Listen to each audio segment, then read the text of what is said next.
Todos los tatuajes se quitan con láser.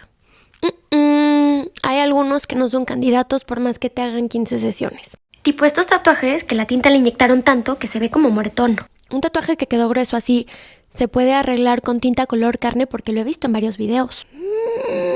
No se puede. O sea, a ver, ¿cuándo has visto que un color carne tape un negro? Creo que es una solución para algunos meses, chance para algún año, pero absolutamente nadie. Yo no he visto ningún tatuaje a largo plazo que se vea bien. Es más, hasta los he tenido que tapar.